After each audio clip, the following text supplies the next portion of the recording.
President Carter. I'll introduce our guests first and then come back to you because I'd like to have you carry this conversation forward for us.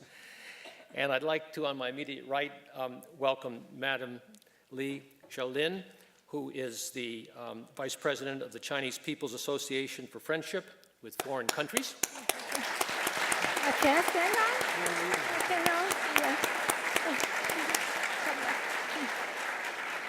Madam Li is an old friend of the Carter Center and a special friend of the Carters, as she's been a host in her association for many of President and Mrs. Carter's visits to China. She brings to this platform a special knowledge of America. She was one of the first students to do graduate work here at UCLA, where she got her master's degree back in the 1980s. And so having her come back and give her perspective on this relationship is extremely important. To President Carter's right is Mary Brown Bullock. Professor Bullock is a distinguished professor at Emory University, but many of you know her as the president of Agnes Scott, where she was a graduate Phi Beta Kappa summa cum laude or some such thing, Mary, in those days, and on to Stanford, where she got a PhD. My relationship with Mary goes back to the 1970s because when I was at the Rockefeller Foundation, then was interested in promoting U.S.-China relations. She was running the Committee on Scholarly Communication with the People's Republic of China. So her knowledge of the importance of people-to-people contact and exchanges runs very deep, and I hope that she can shed some light on that as well during the course of our conversation. And finally, to her right is our friend and known to many of you, the director of our China program, Dr. Yawei Liu. He, as you know, is an expert on American history. He got his PhD from Emory in American history, but has been responsible for this wonderful program that we have here at the Carter Center. I was hoping that the screen would still be down so I could give imprint on your mind his website that is really a very, very valuable reference point for anyone who wants to check up on the internal discussions and the external commentary on China and its elections and politics and changes going on. It's called www.chinaelections.net. And if you make your homepage www.cartercenter.org, then you can always be in touch with all of our programs and then go and pick up on China elections. Now, this has been presented as a conversation. It really is kind of a misrepresentation in my mind because it really is a seminar, and it's a seminar that is being led by President Jimmy Carter, who has been lecturing on China at his classes at Emory this week, and who, in fact, has a great deal to teach us. He was just not present at the creation of normalization 31 years ago, but he, along with Deng Xiaoping, as you know, was one of the creators. And I urge you, if you haven't already, and many of you have, I know, seen the photo exhibit, which Madam Li and others were so gracious to put together and put on display around the U.S., but the photo exhibit shows the history of U.S.-China relations and then concentrates on how much has happened since President Carter and Deng Xiaoping were able to get normalization done. The normalization process is a comprehensive one. A lot of credit is rightly given to President Nixon for opening China, but let us not forget that was primarily a geostrategic calculation. That was tied up at the time of the Vietnam War. What President Carter did was to try to get our two countries moving together in a much more comprehensive way, our peoples together. And how far we have come in 30 years was so dramatically shown just 2 weeks ago when President Hu Jintao and President Obama signed a communique of no less than 4,000 words covering the whole gamut of global, regional, bilateral, personal, human rights issues that make up this important bilateral relationship. And if you read the New York Times this morning on the reference of how China and America are holding the rest of the world's, holding their breath, waiting to see how we two countries approach the Copenhagen Conference on Climate Change. And I'm sure there'll be some questions on that along the way. But there's more to this relationship by President Carter than the normalization and what he did as president.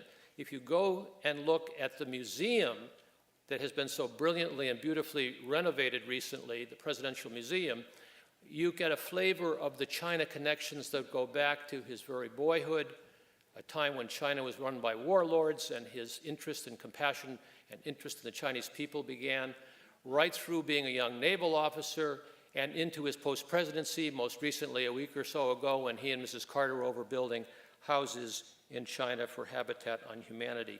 It's a reminder to all of us that in different ways we can contribute to improving U.S.-China relations and mutual understanding. This is not just the business of presidents.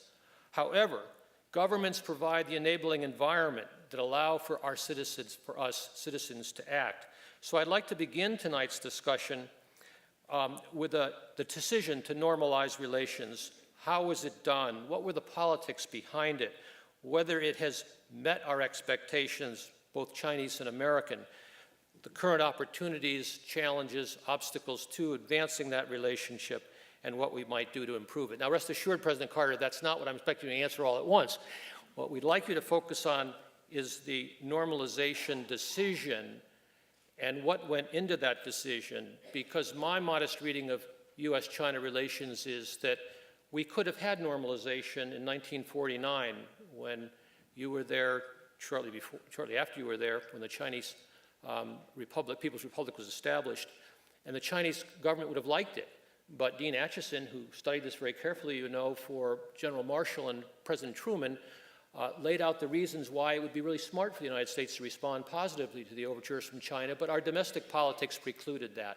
So we had to wait nearly 30 years for President Carter to step in, and it was not normalization under Nixon or Ford. It was normalization under our 39th President, Jimmy Carter. So if you wouldn't mind, sir, as I go down and get wired for the conversation, telling us a bit about the calculation you went through and how challenging it might have been to get this normalization effected with Deng Xiaoping. That would be a nice way to begin the conversation. So thank you very much.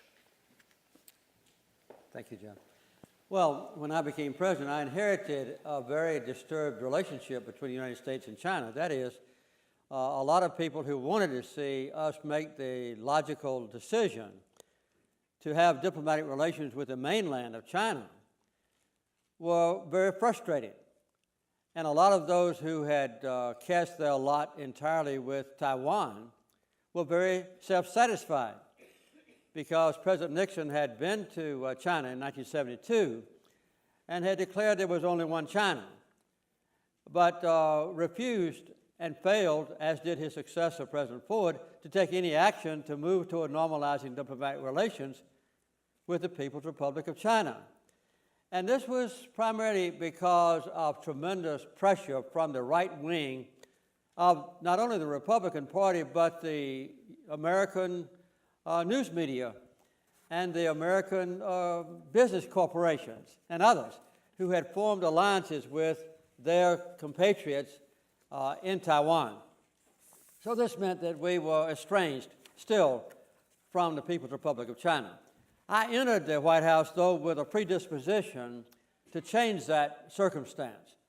And I began, as soon as we could, to contact Deng Xiaoping, who was the vice premier but the undoubted ruler of the government of China, to see if he was willing to negotiate with me on making steps toward normalizing relations between our two countries. And he sent back some mixed signals because I don't think he had made his mind then on what to do. I chose as my representative in Beijing Leonard Woodcock, who had no international experience but was the best negotiator perhaps in America because he had been the leader of the United Automobile Workers of America, and they had negotiated with Ford and Chrysler and General Motors very successfully, and I knew that he was a darn good negotiator. So that's what I wanted in China. So I sent him over there as my representative. And we began tedious, slow, sometimes frustrating, step-by-step progress toward my goal of normalizing diplomatic relations. We kept this completely secret because it would have been maybe politically suicidal, certainly to the extent of aborting my effort, if the general public or the Congress had known what we were doing. So I knew that the State Department was a sieve You couldn't send anything through the State Department without it being in the Washington Post the next day if certain interests wanted to kill what you were doing. So we never sent any diplomatic messages from me to Leonard Woodcock or vice versa, except just from the White House. No message ever went from the State Department. And step by step, though, we began to make progress, and finally, it began to boil down to some arguments between me and Deng Xiaoping, primarily about the status of Taiwan, because they wanted me to acknowledge, which I was willing to do, that Taiwan was a part of China. However, we had a treaty with Taiwan, between the United States and Taiwan, that said that we had to provide them with military assistance and that we had to recognize our obligation to them and so forth. And I wanted to negotiate this difficult issue with Deng Xiaoping. My premise was that we would withdraw from Taiwan. We had a one-year period that we had to wait, and that we would still provide Taiwan with defensive weapons only, but we would recognize that Taiwan was part of China. And I wanted Deng Xiaoping to agree that if they had a problem between the mainland and the island of Taiwan, that it would be resolved peacefully. So, to make a long story short, which I haven't done so far, we reached a compromise. I would make a public statement that any problem would be resolved peacefully, and he would not disagree. He would say that the United States could not provide any offensive weapons with China, and I would not disagree. And that's what we did. So, to my surprise, about the second week in December of 1978, Deng Xiaoping sent me word through Leonard Woodcock that he agreed with everything that I had proposed. I didn't have anything to argue about. So we had a simultaneous announcement in Beijing and the United States of America at exactly the same time that we were normalizing relations as of the first day of January 1979. And I think perhaps equally as important with the Chinese people was that 3 days later, Deng Xiaoping announced that he was implementing a tremendous transformation in the culture and economics internally of China. His great reform program. And so those two things, one on the 15th of December, one on the 18th of December, now has transformed China and the United States and the relationship between our two countries, and I think maybe even, if I can be so bold as to say, the rest of the world. Because that new alliance between these two great nations, China rapidly becoming much greater than it had been in its economic strength and its relationship with the other parts of the world, has been really a pleasant surprise to me. And we've maintained, with some ups and downs in the last 30 years, mutually respectful relationship between the United States and China. So that's kind of a summary of the key steps that were taken, which may be the most profoundly important thing that I decided that affects America and the world in years to come. Thank you very much. I wonder if Madam Lee might reflect a bit on how you saw this announcement of the normalization, or Yawei as well, when you were sitting in China and suddenly had this announcement thrust upon you. Actually, I was at that time, 1979, I worked in the Friendship Association for almost 4 years because I graduated from University of Wuhan, majoring on English. So I began to work in the Friendship Association almost for 35 years. But we were so happy to see the diplomatic relations being announced at the time, the normalization of our two countries. Because to us, since we grew up during actually I was born in '53, that was the time of Korean War. Mm-hmm. And when I grew up, we watched movies about Korean War, and we read news about the Vietnam War. So we thought Americans at the time, the impression, just like monsters. But after actually Nixon's visit, the association at that time was the only one which could receive American friends. So each year we received 12 delegations from the US, and each delegation was composed about 20 to 30 people. So after I graduated from university, I began to work with American friends. So it totally changed my image of American people, because I thought all American friends were very polite, well-educated. Like we Chinese always say, leaders first, but American people would say ladies first. So that's very different. And also this year marks the 30th anniversary for me coming to the United States. In 1979, actually May 1979, accompanied governor from Hubei province, Mr. Chen Pixian, to come to visit the United States. That was the first, we call the province and the state, like sister city relationship being signed in May of 1979. I could show you another example. I couldn't eat any food, Western style, so I almost died of starvation. Only thing I could eat, that was bread with butter. However, today, I could show you how many restaurants like McDonald's in China, over 1,000 throughout the whole country. 2,500 Kentucky Fried Chickens. They are junk food, but see how young people now like them. That shows all these changes. So we really appreciate, just like President Carter said this afternoon.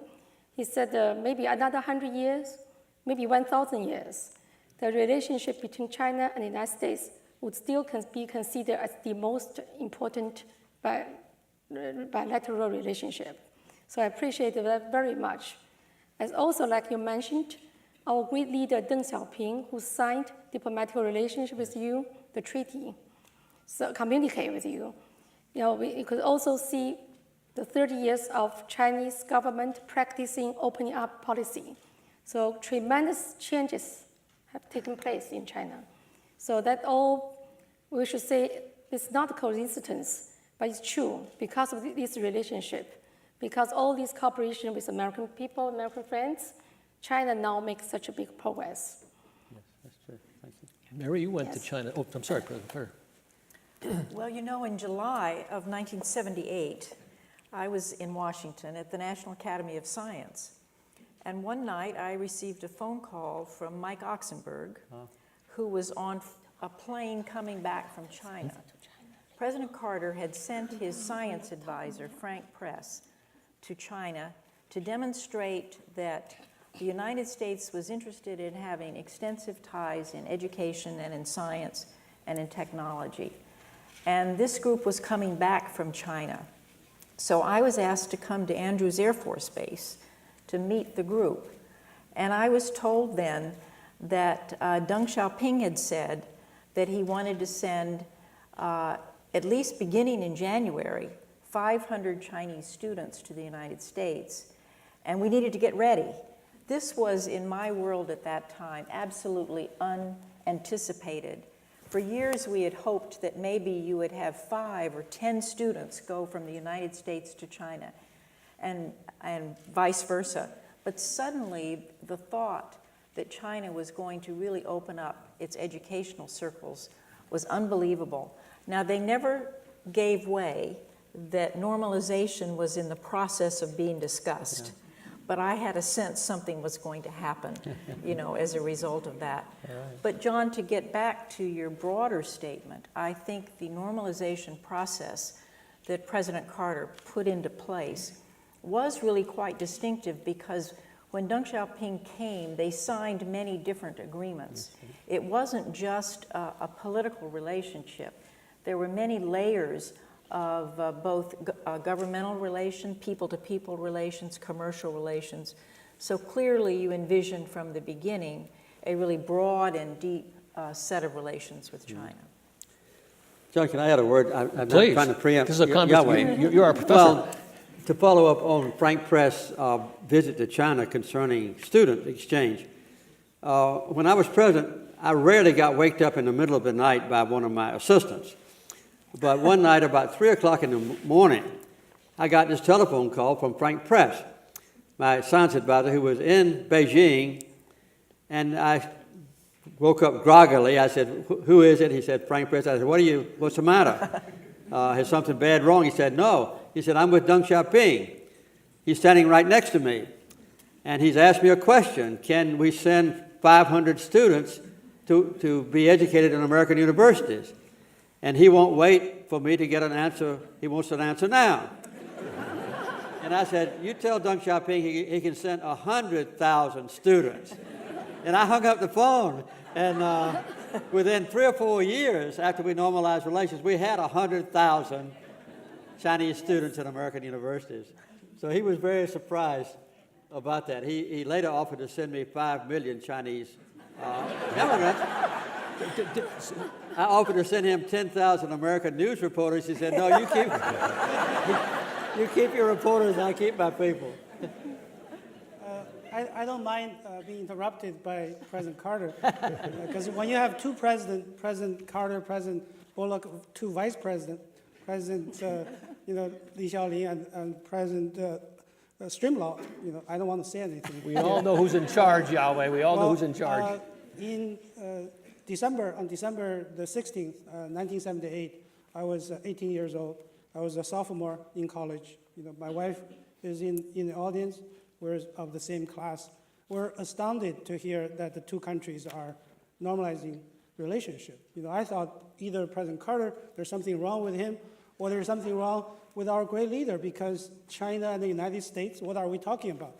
Because in China, Madame Li mentioned, we grew up with the mission that is to destroy the United States. And we truly believe China is getting better and better, and the United States is getting worse and worse.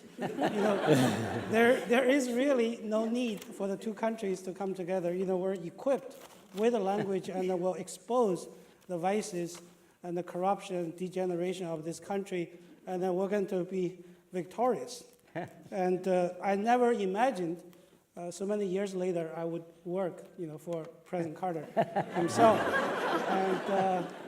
And last year I wrote a book which is called Barack Obama, the Man Who Shall Change America. I use that title because I'm working for one president who has already changed the world.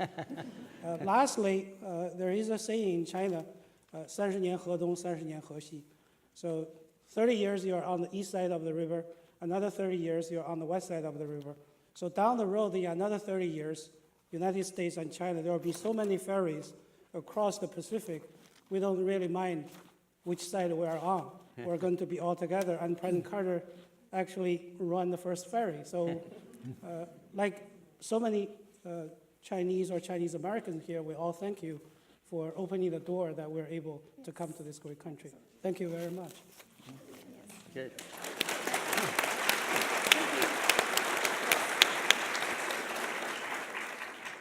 Madam Li, you said you wanted to comment on President Carter's visits to China. Because we are very happy to play host for President Carter's visit to China several times. Yeah. Especially, extremely happy that President Carter could come to my hometown to be with villagers who had never seen foreign face in all their lives. And the first time they saw the President of the United States. So they were very much surprised. My father used to be the president of a country from 1983 to 1988, one term. So he grew up in a very poor family, but joined the revolution. But he was the first governor of Hubei province after 1949, New China was established. And he was the first financial minister, serving for 16 years. Later on, he became the president of the country. So that was my dream, that someday President Carter could visit my hometown, and he made it early this year, January of 2009. So I still remember that our villagers asked you several questions. One of the questions that our villagers asked, why President Carter chosen Hong'an County, that's my hometown, to visit. Then and he said a very interesting answer, very interesting. That's what I could never forget. You said my father used to be a farmer growing peanuts, and so did you. And he said my father used to serve in the army, fighting against the Japanese invaders. And so did you. You were a soldier at that time and fighting against fascism. And my father served as the president of a country, so were you. So my father worked very hard to promote friendship and mutual understanding between China and the United States. So was President Carter. So is President Carter.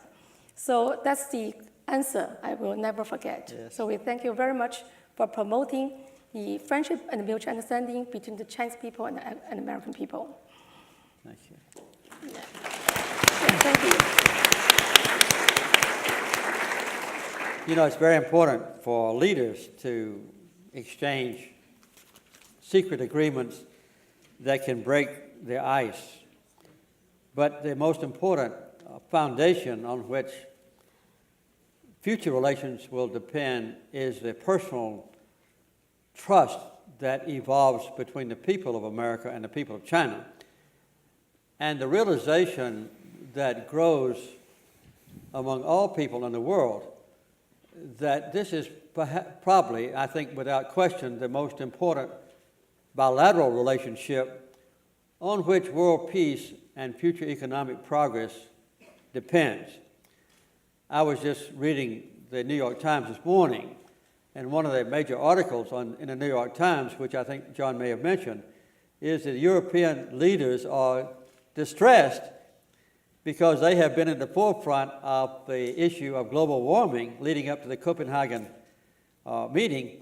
But now, since President Obama is coming there and the Prime Minister of China is coming there, they'll be in the distant background, because what really matters 10, 15, 20 years down the line on this issue of climate change is what is decided in Beijing and what's decided in Washington. And the cooperation between our two countries is crucial to the effectiveness of decisions made in either capital. That's just one example of many things that shows how important this relationship is.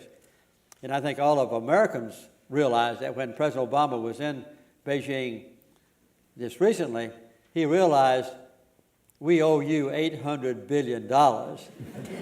So we have to be a little bit careful about our major creditor and make sure that the American dollars stay sound so that the tremendous deficit that we're going to have in our budget this year, $1 trillion, somebody will lend us the money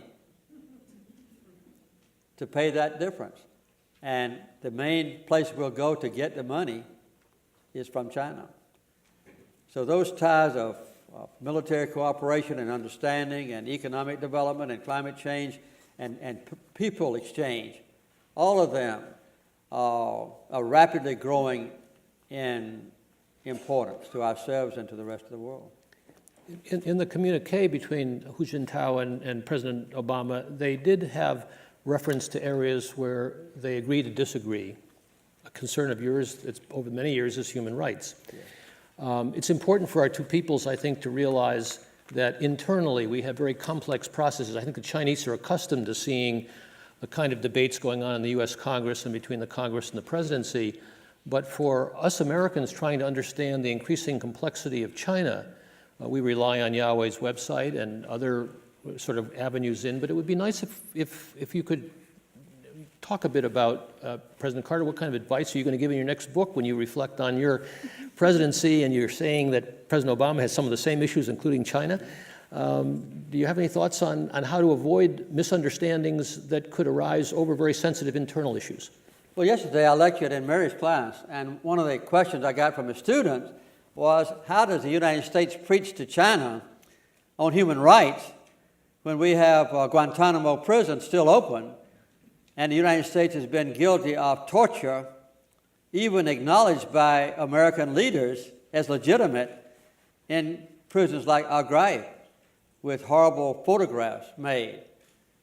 And I told them we don't have a right to preach to others. We have a difference of opinion about basic human rights, and it's very, very important. If you ask the average American on the street to define the most important human rights, they would automatically say freedom of speech, freedom of assembly, freedom of religion, trial by jury, and that would just about be it. But if you ask somebody in a developing country like China about human rights, they would say a right to have a decent home and to have a job and to have a right to education and the right to health care, as well as the right to have a voice in the selection of my own leaders. So that the definition of human rights is quite different. It's almost mandatory for a president when he goes to China now to talk about Tibet and to talk about the Uyghurs and the far distant western part of China. But we have to be careful not to preach to others, because China looks upon that question in quite a different way. One of the pressures on the Chinese government in the last 10 or 15 years, not imposed by us but by their own people, is how to equalize the tremendous economic benefits that have come from the free enterprise system in China. Because along the coastal area of China, to simplify, they've had fairly rapid increase in per capita income, living standards. But on the far western part and in places like Tibet, the progress has been very slow. So the Chinese feel a need to improve the economic status of those distant communities. And they send in Han Chinese to improve their economic status. And in the process, some of the customs and religious commitments of those distant groups have become challenged. So we have to understand the reason for Chinese government decisions. That doesn't mean that we shouldn't all insist on human rights as defined in the Universal Declaration of Human Rights, which every member of the United Nations has adopted. So a difference in interpretation, yes. Mutual respect, yes. An insistence on perfect human rights for both countries, yes. But that is one of those issues where we disagree, but we have to learn how not to be disagreeable to the extent of estrangement. Would you add any onto that list, Yawei? Very quickly, I think Paige is walking onto the stage, so it's time to take questions. But misunderstanding, I think, by the Americans of China has been so much in the politicking of the United States. You know, from Truman downwards to Nixon, it's containing China.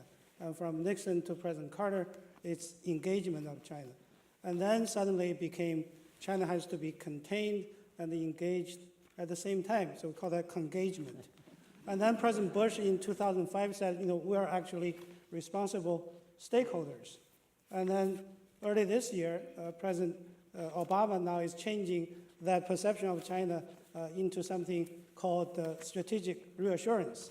You know, the Chinese side is kind of confused. You know, what kind of strategy do you want us to reassure?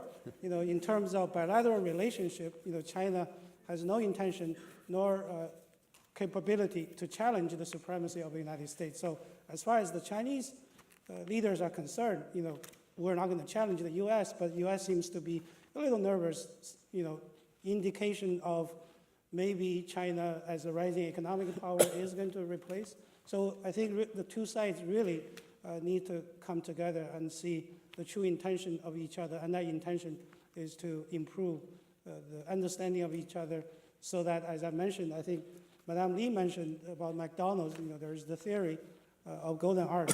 You know, countries with McDonald's don't ever fight each other, so we hope that's going to be the case. Sure. Because I think China is a country with 5,000 years, we think, splendid history. We have a Great War, we have all these kind of, you know, touching or the interesting stories.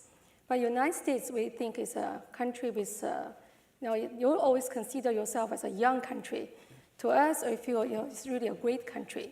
You have your own, you know, historical backgrounds, and we have our own.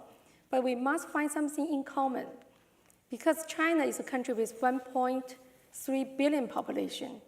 So it's not easy for us to make such economic growth in the past 30 years. But when you talk about the human rights issue, we still think we have already made some progress, because you could not judge a country by its only the ideological differences or conflicts or its political systems. So each country has its own history, historical background, and cultural background. I would like to quote our President Hu Jintao's words. He said he tried to build our country as a harmonious country. When you think about harmonious in Chinese, means 和谐, 2 characters. But when you separate them to look at these 2 characters, 和 on the left side means food. Right side means mouth. You need to got enough things to eat. 斜 on the left side means speak. On the right side means everybody has right to speak freely. That means if we have enough food to eat and we can speak freely, then we will build a harmonious society. That's the explanation we understand of harmonious. So we try to change our country, obviously including political reform.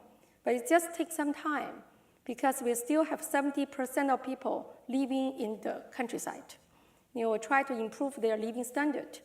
We try to help everybody to be rich, to enjoy our lives. Just I would like to show you another example. When I studied in UCLA, California, for my master's degrees. So a lot of people asked me what the culture shock was. I told them supermarkets. Because in China at that time, there was no supermarkets at all. Then I also told them freeway. No freeway in China at that time. But today, supermarkets everywhere throughout the whole country. Now we build about 60,000 kilometers freeway connecting whole countries. But people will say you could not only count about the length, but also the width. You see the United States freeway, much wider than China's freeway, only 2 lanes. So that means we have much to do to improve our country. But definitely, we don't want to compete with America because we think we need really to build people-to-people friendship in order to deepening the understanding, trying to avoid all that kind of conflicts. That's from the bottom of my heart. Well, thank you. thank you. Thank you. Well, we might have the best freeways, but the last time Rosa and I were in Shanghai, we went from downtown to the airport on a train 310 miles per hour, the fastest train on earth, and just as smooth as it could possibly be. So China's way ahead of us in many ways, and we're ahead of China in some ways. But I think one of the characteristics of the Chinese is that they are, this is presumptuous, they are inherently self-confident. If there are times when the Chinese people and their leaders see other nations in the world ahead of them, they don't get frantic or desperate. They are patient in a firm belief that eventually China will survive and maybe even prevail. So it's a great lesson for anybody to learn in dealing with the Chinese, that they are not inferior, they don't have to lie to you. If the Chinese tell you something, you can depend upon it. And that's a very good characteristic to have when you're negotiating difficult issues. You can tell I love the Chinese people.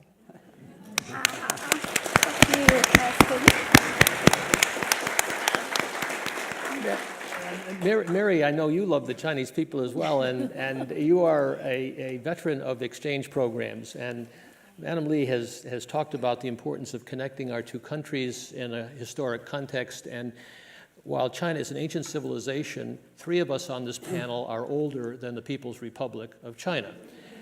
And the People's Republic of China was a political human creation, as all political systems. The American system's 220 years old, so by constitutional terms, we're a little bit older.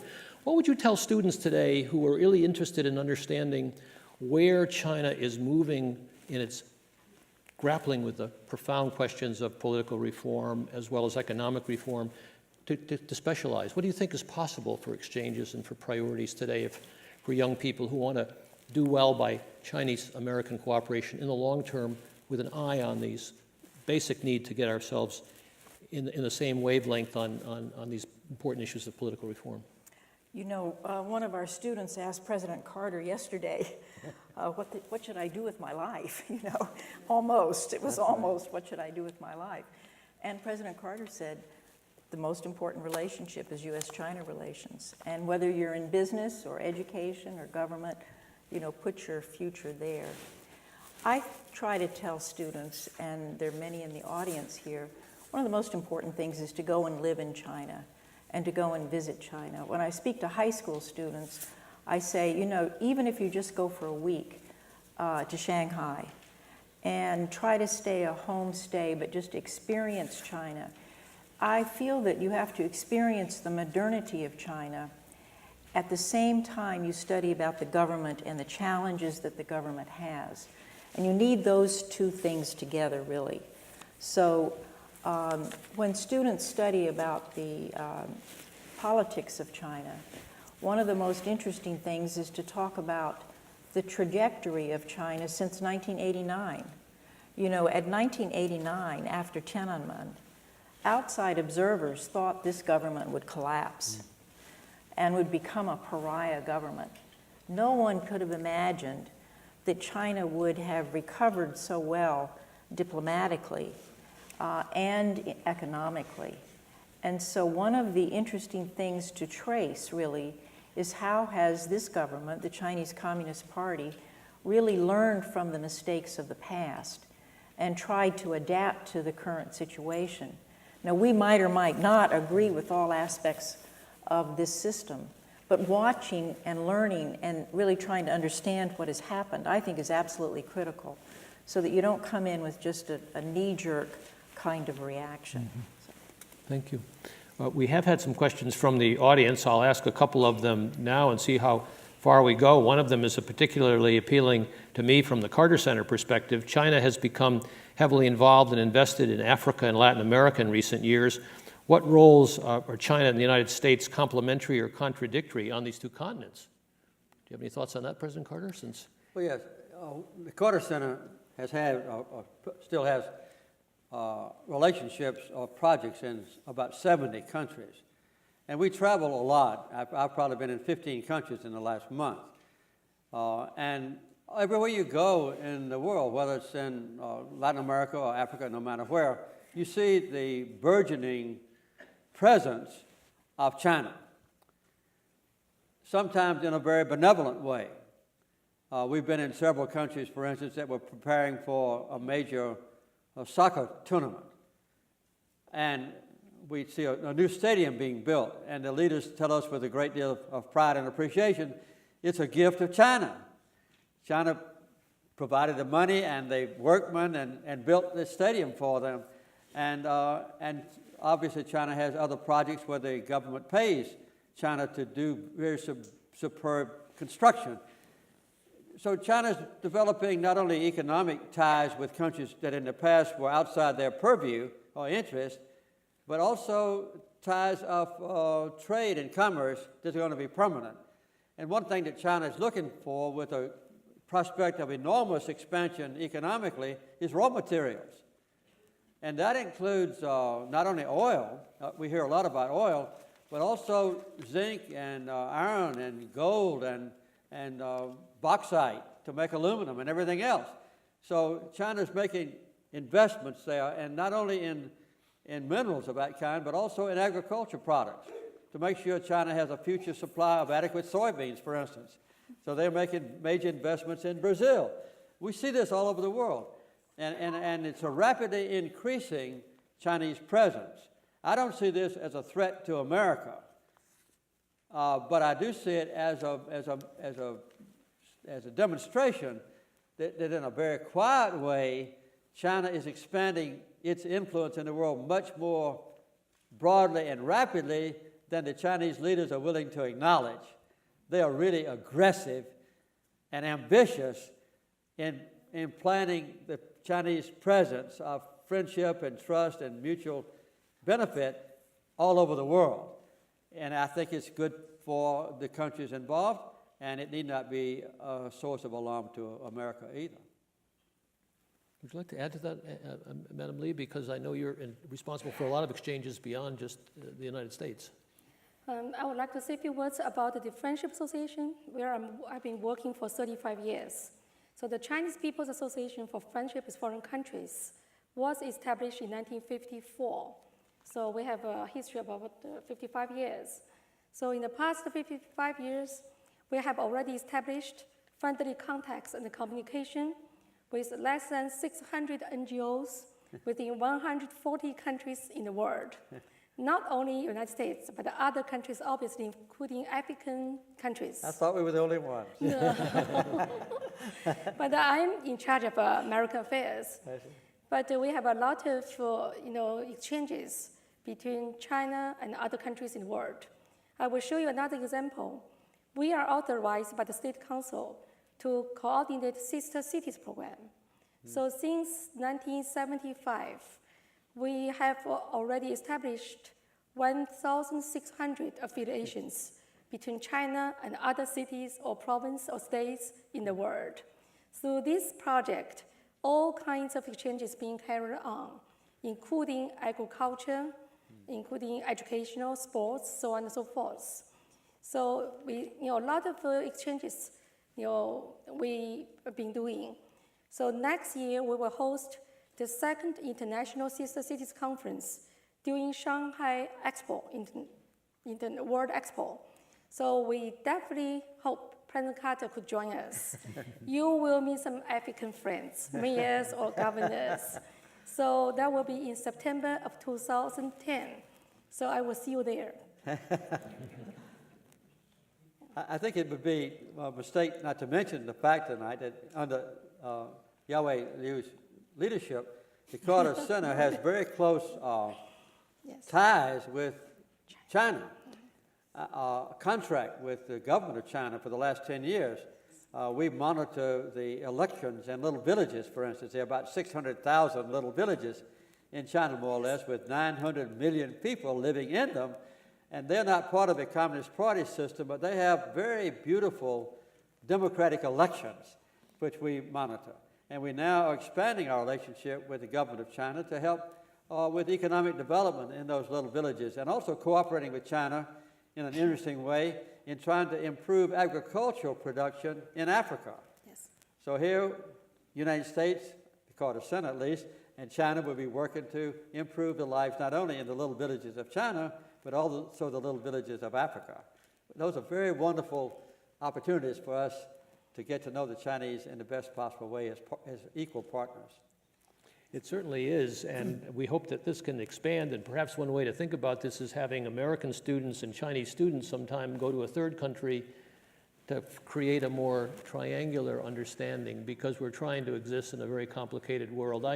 Yawei, you might want to say a word or two about how you've seen this attitude of China changing over the years. You've looked at it from an American perspective with regard to third countries. I think the relationship China had with African and Latin American countries in the past used to be very political. China needed their support. China needed their votes.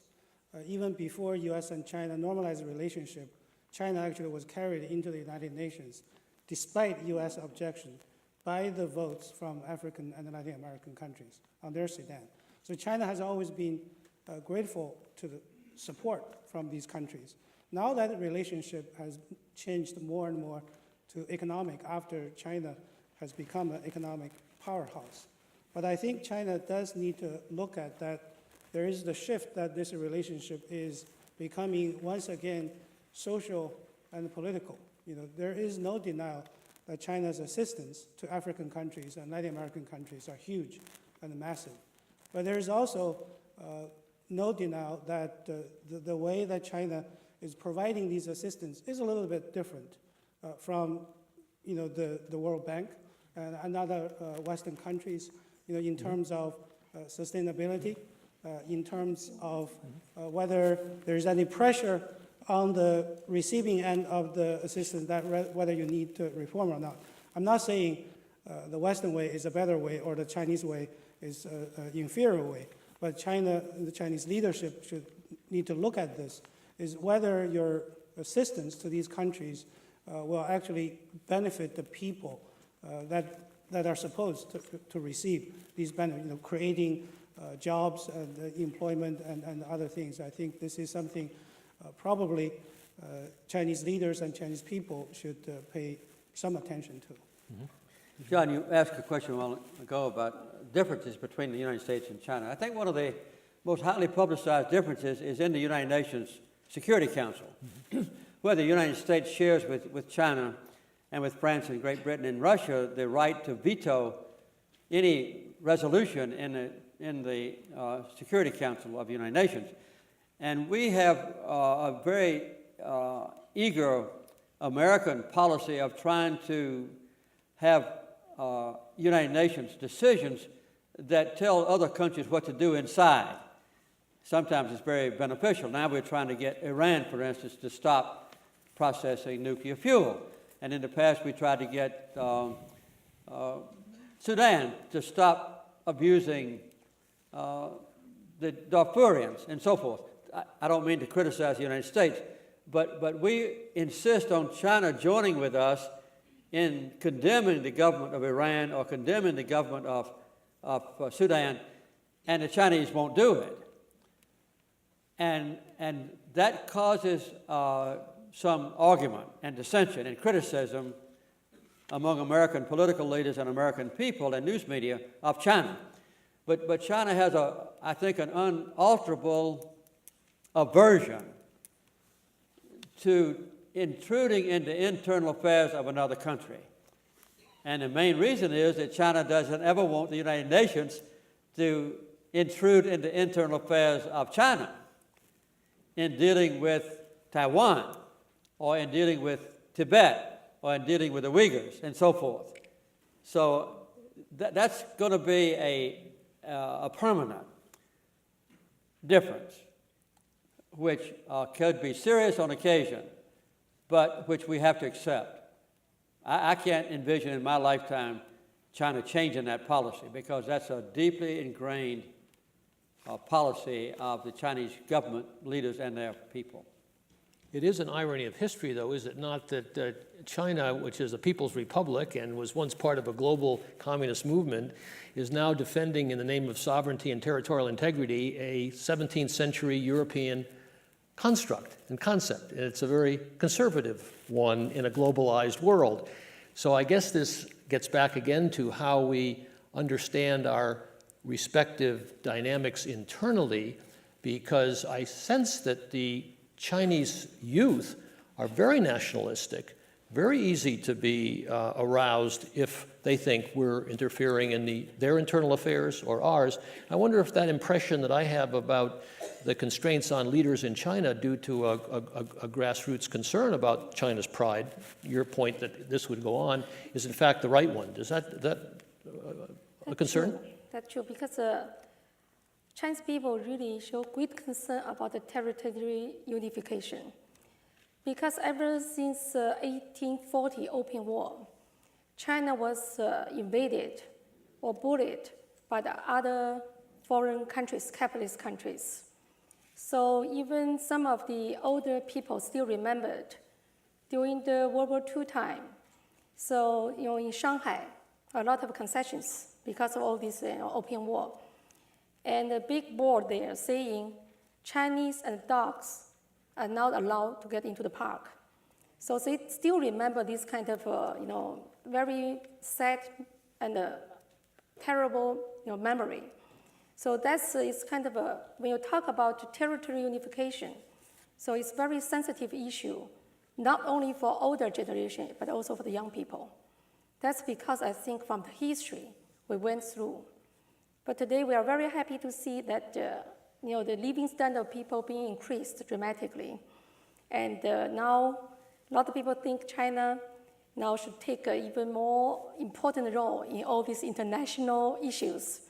But we think we should study how to be a country, a big country, with responsibility.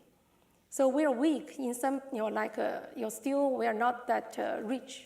People think we are because of the Olympic and also our National Day celebration.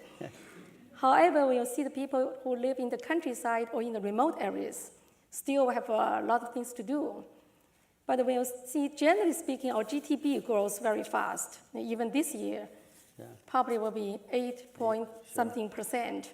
So it's kind of like a miracle thing.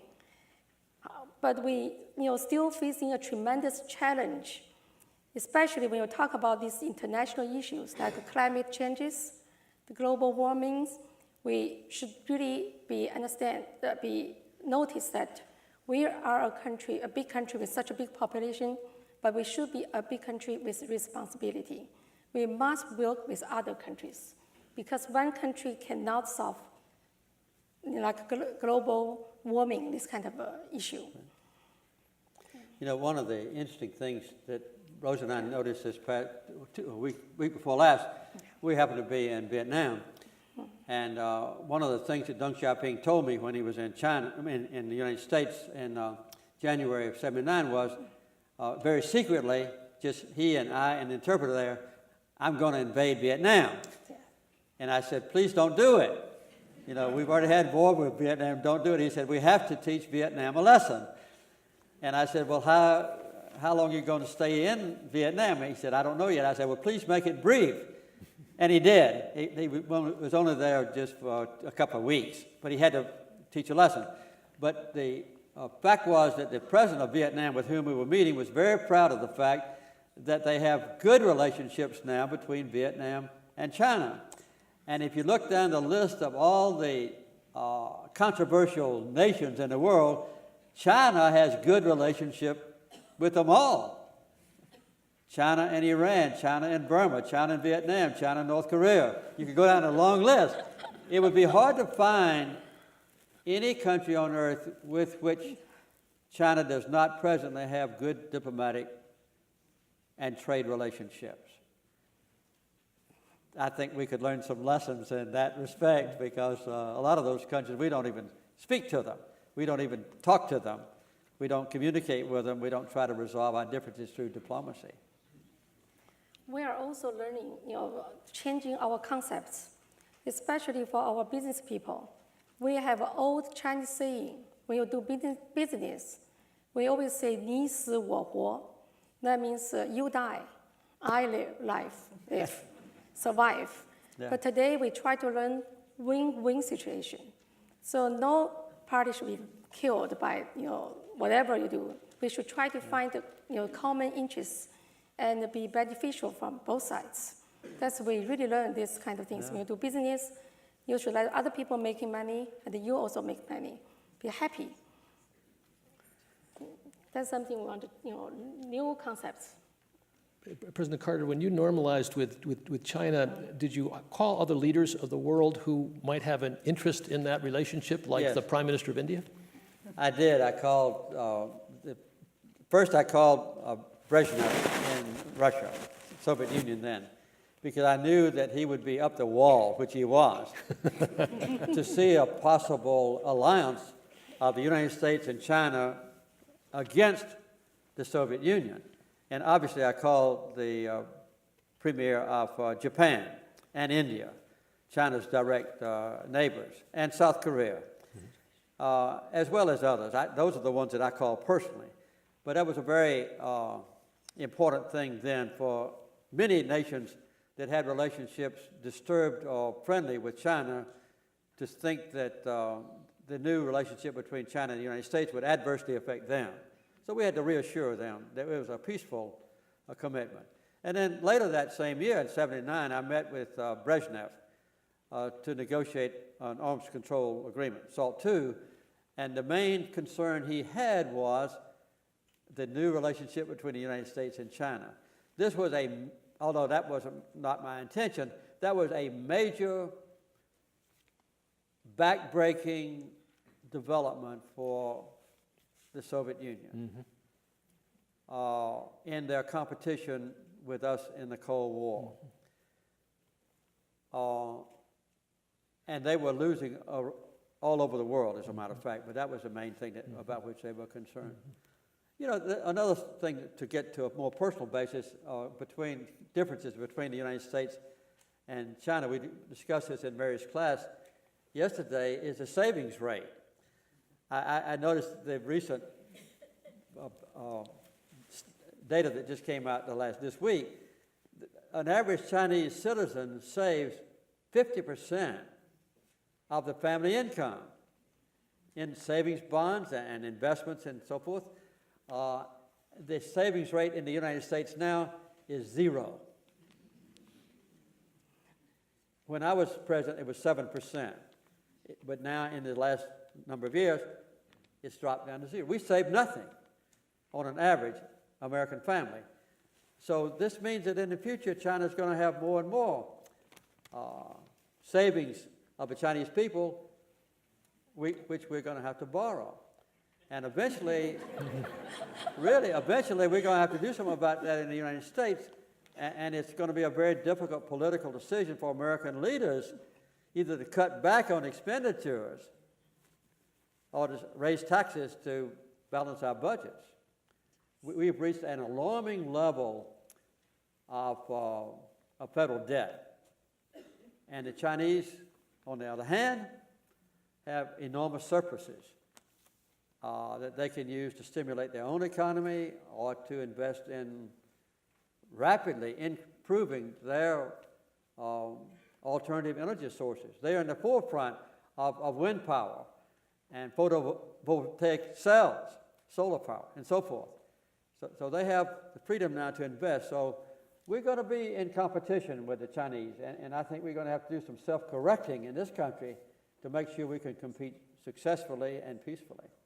Should we welcome Chinese foreign direct investment here? Is there areas where we should not? I think we should.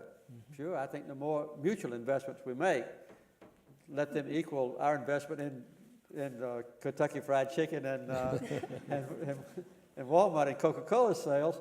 I think it'd be good to have the Chinese invest here. Yes. President Carter, I think you've touched on what is really going to be one of the most difficult aspects of our relationship. 70% of Americans today in some poll said they felt threatened by China economically.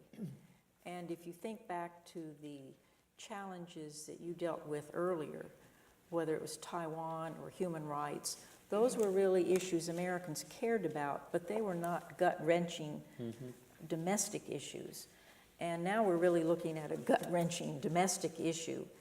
And one of the things I find it's hard, people feel that there's something unfair happening out there.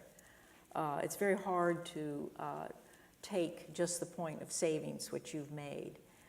Americans, popular opinion, do feel that China has already become a threat to us.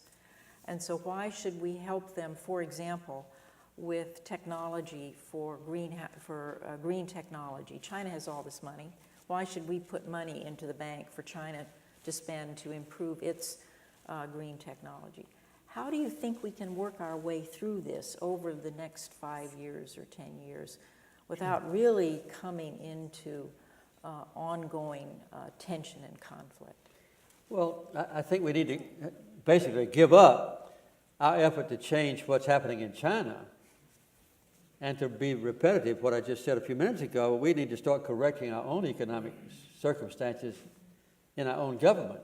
But it takes a lot of political courage to raise taxes on America to balance our budget, or to cut our deficits, or to withdraw from Afghanistan and Iraq in a peremptory way and do things that would save money. And I don't think we need to fear China's becoming ascendant in economics. We're still enormously more powerful in our gross national product and so forth than is China. But they are growing so rapidly that I think it is a matter of us to be cautious about what we do ourselves. I saw the same poll, and it's very disturbing. The American public opinion polls show that we fear China more than we do any other country on earth. Not only economically, but politically, and even militarily. And we don't back off, but China is increasing their military expenditures. But we have to realize that the American military budget is greater than the military budgets of all the other countries on earth combined. China plus Russia, plus Great Britain, plus France, plus Israel even. Greater than all of them. And so we don't need to fear China militarily. We just need to make sure we don't ever come into a conflict with China that we can't resolve through diplomacy and through correcting our own mistakes. And I think that mutual respect and easy communication is the best way to ensure that we don't make a tragic mistake in the relationship. Do you think if we had an incident like happened during the Clinton administration when the president of Taiwan went to his alma mater in Cornell and it led to an immediate escalation of conflict across the Taiwan Straits, would that happen today? China and Taiwan seem to be making their own accommodation, but yet it's a sensitive issue. You know, I don't think so. That was a big problem when I normalized relations with China, was what to do with Taiwan. Because we did have a treaty that had a one-year notice before either one withdrew, and I had to wait a year, and it took about that long to get legislation to the Congress to let us continue to trade and have commerce with Taiwan without diplomatic relations. So I think that what's happened in the last Taiwanese election was that the Taiwanese people chose a leader that made it clear that he would try to get along harmoniously with China. And I think that exchange of tourism and investments back and forth has helped to ensure that we won't have a mistake made in the future that would cause some military conflict between China on the mainland and Taiwan. If that happened, there would be tremendous political pressure on the American government to intercede, which I think would be a tragic situation.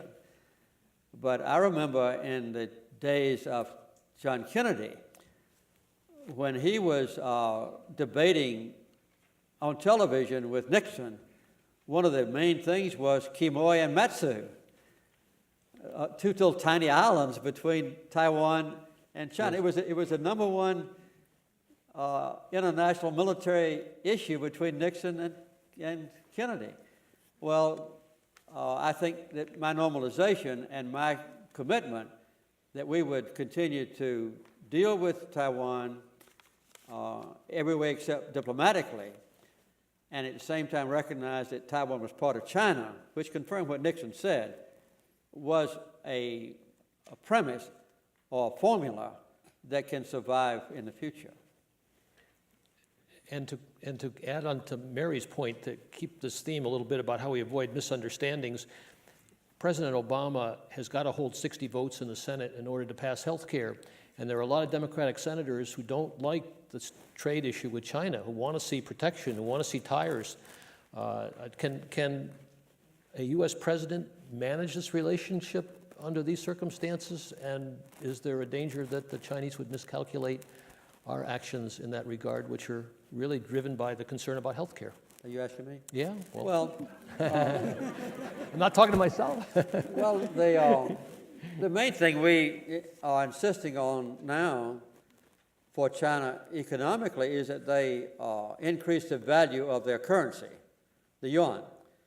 As you probably know, the Chinese decided in the past to tie their currency value to the U.S. dollar. And lately, the U.S. dollar has gone down compared to all other currencies, and that means that the yuan has also gone down in value when most unbiased economists in the world are sure that the yuan is undervalued. And this cheap currency in China means that China can sell their products abroad much easier than they can buy foreign products for themselves.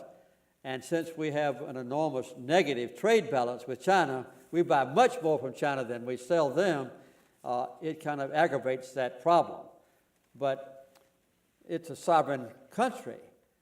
And I think we have just about as much chance of forcing the Chinese to change the value of their currency as the Chinese have the right or authority to tell the U.S. Congress what to do about some issue that concerns them. I think China will continue to make their own decision. And if they do increase the value of the yuan, it'll be because of their own domestic considerations and not pressure from the United States. Yawei, would you agree? I want to actually go back to the war issue that President Carter mentioned.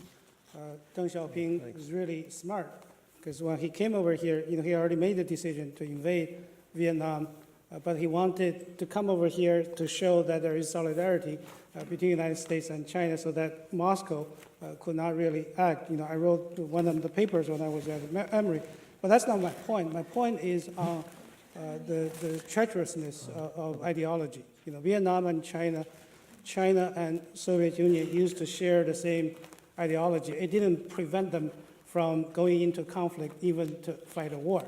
Now, China and the United States don't share the same ideology. However, that doesn't prevent the two countries from coming together. But still, the ideology, as Mary mentioned, this fear of China actually has a lot to do with American people believe American exceptionalism, that American way of life is the way of life and China has to follow. And China, of course, more and more aggressive in saying, there is no American way of life we have to follow. We have our exceptional, Chinese exceptionalism. So people say that's, Washington consensus versus Beijing consensus. I guess the key here is to find common ground so that the two consensus can get closer to each other. Otherwise, I think that fear is going to be there. It will become a very huge hurdle in terms of dealing with the bilateral relationship. John, one of the questions I get quite often is about how human rights have changed in China in the last 30 years. And I think there's been a tremendous improvement. There's still some problems in both countries. But when Rosa and I visited China in 1981, for instance, it was impossible for a Chinese family to move from one village to another without getting permission in advance. And there was zero opportunity for a family to earn a profit and keep the money. And when Deng Xiaoping came over here in 1979, he asked me one of the most intriguing questions at the state banquet. He said, "You've done a lot to help China. Is there anything I can do for you personally?" And I said, "Yes, there is, as a matter of fact. When I was a little child, the heroes in my life were Baptist missionaries to China. And I used to give a nickel a week to help build hospitals and schools for Chinese children. And now you don't permit freedom of worship, and you don't permit Bibles, and you don't permit missionaries. And my request to you is that you do those three things." He said, "I'll have to think about that." So the next morning we had breakfast together, and he said, I've decided to honor two of your requests. We'll guarantee freedom of worship in China, which they did in 1982 at the National People's Congress. And we'll immediately authorize the distribution of Bibles. So when Rosa and I went to China in August of '81, we visited some churches to see if he kept his promise, and they were very proud of their new Bibles. And we visited an Anglican church in Shanghai, and they said that the publisher of the Bible had run out of special paper, the thin paper, and Deng Xiaoping had got the special paper for them. And the fact is that since then, religious freedom has paid off in an incredible way. There are still some restraints. The last time I met with Hu Jintao, the premier, I asked him to remove the requirement that churches have to register with the government. And I hope that someday China will do that. But even the churches that don't register are not harassed unless there's special circumstances. But this past January, a Catholic magazine stated that there were 100,000 new Christians in China every day. And if you figure out the percentage, that's just one person for every 100,000 people. But they also estimated that within 10 years, China will have more Christians than any other nation on earth. Now China is third, behind the United States and Brazil. But China's conversion of Chinese people to Christianity is the most rapid on earth now. And so that's another indication, in my opinion, of how human rights have changed in China. And the guarantee of freedom of worship is not just to Christians. It's not just to Protestants. It's to Muslims and people who worship in different ways. So I think that's another indication of improvement in China. Well, that's very helpful, and it complements a card I was just handed with a question that you and Yawei might be able to address that also talks to kind of the individual level of commitment to a better world, and that's the special challenges facing village elections in China today. And the question is, how is that different from when the Carter Center got involved? Indeed, how did the Carter Center get involved with doing village elections? Do I think you should talk about your experience of observing the village elections? Well, as I mentioned earlier, there are 600,000 little villages, and they're not part of the Communist Party system. Mary told me yesterday that about 6 or 7% of the Chinese people belong to the Communist Party. And the little villages are not part of the Communist Party. That starts with townships, which is pretty big-sized towns, and then counties, and then provinces, and each one of those groups increasingly choose the ultimate delegates to go to the National People's Congress that write their laws and change their constitution in effect, and so forth. But the little villages were authorized in 1982, shortly after normalization, to have democratic elections. And 5 years later, they have the National People's Congress every 5 years. They required this to happen. And then about 10 years later, the Carter Center helped them revise the law. And Yawei's been in more places than I, but Rosa and I have witnessed these remarkable elections. In a little village, everyone is registered to vote automatically when they reach the age of 18. And they're expected to vote. And the people that run for public office, we would call a mayor and city council, 5 of them, are elected for 3-year terms. And the process is beautiful. On election day, all the people that are registered to vote come and put their little stools in a square, in the town square, and the candidates for office make a campaign speech from a platform. And they limit them to about 2 or 3 minutes campaign speech. And then when they get through with the campaign speeches, the people go up and they cast a secret ballot with a little screen so nobody can see how they vote. And then when everybody's finished voting, they sit back down and they take the big ballot boxes and dump them on the table, and they count them and they tabulate them on a blackboard, and they announce who won. And they take office that day, and they serve for 3 years. And they can run for re-election. But the trick is that quite often they tape record the campaign speech. So if that same candidate runs for re-election, they replay what they promised 3 years earlier. So there's a pretty good turnover in the election process. But it's a beautiful process. We thought, this is kind of presumptuous, that if the little village elections showed that they were successful, which they have, that the Chinese government might move it up to the township level and so forth, That was our hope, which we didn't talk about, but we accepted privately, but we talked about it. But that hasn't happened. And now there's been kind of a restraint placed on any further progress. And one reason is that the little villagers and their elected officials think they can make their own decisions, whereas the Communist Party leaders from a township looking down on the little villages think that they still have the authority to make the decisions. And there are a lot of conflicts and arguments.